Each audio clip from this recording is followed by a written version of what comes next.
Hey guys, welcome back to my channel. আজি মই আপোনালোকৰ আগত Mughlai chicken gravy recipe video share কৰিবলৈ যাই আছো। ভিডিওটো ষ্টাৰ্ট কৰাৰ আগতে আপোনালোকে যদি মোক এতিয়ালৈকে ইনষ্টাগ্ৰামত ফলো কৰা নাই তে ফলো কৰিব পাৰে। মোৰ ইনষ্টাগ্ৰামৰ লিংকটো ডেসক্ৰিপচনত দিয়া থাকিব। সো বলক ভিডিওটো ষ্টাৰ্ট কৰো।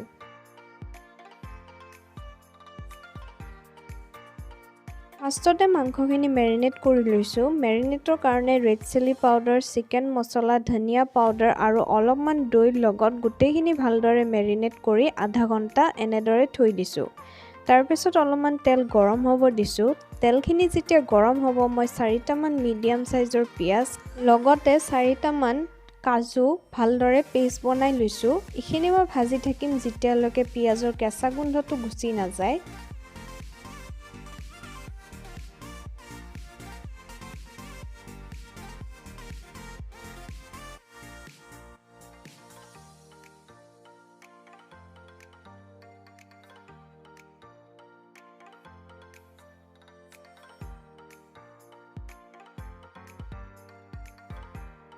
সোৱাদ অনুসৰি নিমখ দিম, লগতে হাফ চামুচ হালধি দিম।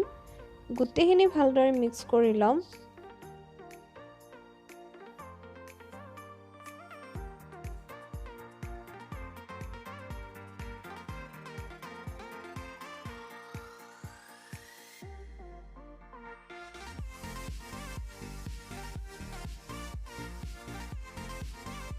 এতিয়া মই গেছৰ ফ্লেমটো লো কৰি 2 চামুচ দৈ দিম। আপোনালোকে গেছৰ ফ্লেমটো লো কৰি কেনে দৈ দিব। যেতিয়া ভালদৰে মিক্স হৈ যাব তেতিয়া গেছৰ ফ্লেমটো মিডিয়াম কৰি দিব।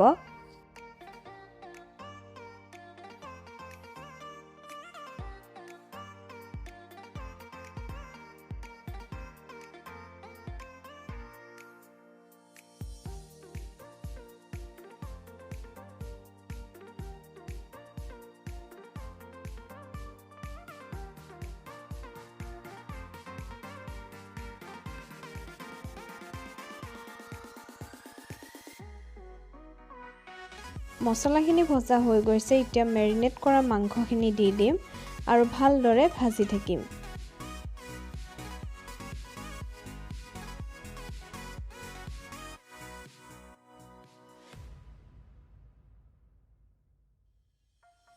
অলপমান পানী দিম।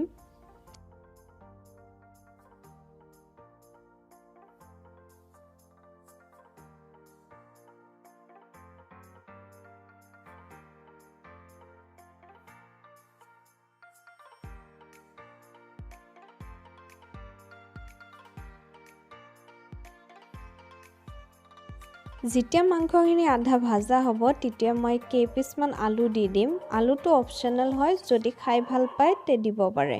গোটেইখিনি এতিয়া ভালদৰে ভাজি থাকিম।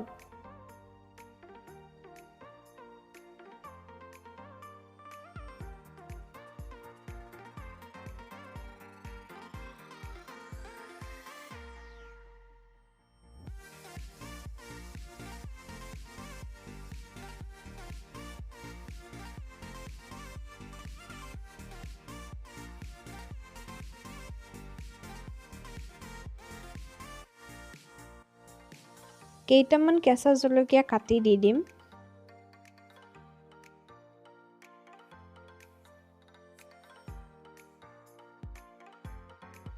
যেতিয়া মাংসখিনি ভজা হ'ব মই ইয়াতে মছলাত ধনিয়া, জিৰা, আদা, নহৰুৰ পেষ্ট বনাইছো সেইখিনি দি দিম। আপোনালোকে পেকেট মছলাও দিব পাৰে। মছলাখিনি এতিয়া ভালদৰে ভাজি থাকিম। মছলাখিনি ভজা হোৱাৰ পিছত মই ইয়াতে গ্ৰেভিৰ মতেদি গৰম পানী দিম আৰু এইখিনি উতল আহিবৰ কাৰণে গেছত থৈ দিম। যেতিয়া গ্ৰেভিখিনি উতল আহিব মই ইয়াতে 1 চামুচ ঘি দিম আৰু যেতিয়া গ্ৰেভিখিনি হোৱাৰ টাইম হ'ব তেতিয়া মই কেইটামান ধনিয়াৰ পাত কাটি দি দিম। ধনিয়াৰ পাতটো অপচনেল হয়। আমাৰ মুগলাই চিকেন হৈ গ'ল। মই এতিয়া গেছটো অফ কৰি দিম। সো গাইজ আজিলে ইমানে। ভিডিওটো যদি ভাল লাগে তে লাইক কৰিব, শ্বেয়াৰ কৰিব আৰু মোৰ চেনেলটো সাবস্ক্ৰাইব কৰি দিব। Thank you এভৰিওয়ান।